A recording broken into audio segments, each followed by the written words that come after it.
সবাইকে জানাই শুভ মহালয়া।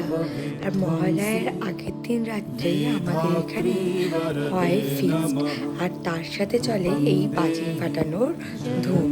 তো এইবারও পাকুকে নিয়ে আমি ছাদে গিয়ে একটু ধূপটি, একটু ফটকা, একটু তারাবাতি, রং মশাল এইগুলো ফাটিয়েছিলাম, কিন্তু পাকুকে সামনে নিয়ে যেতে পারিনি।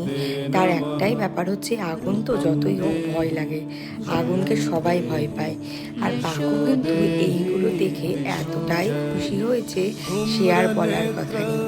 ও নিচে তো কোনো মতেই আসবে না, ও এখন ওপরেই বাজি ফাটাবে। সেই মেয়েকে তো আমি কোনোভাবেই আনতে পারছি না। তো আর এই বাজিগুলো আকাশে গিয়ে যখন ফাটছে, দেখতেও এত ভালো লাগছে, আর চারপাশটা পুরো আলোয় ভরে যাচ্ছে। আর আওয়াজও হয়েছে, কিন্তু একবার দুবার তো করেছি বছরে একটা দিন।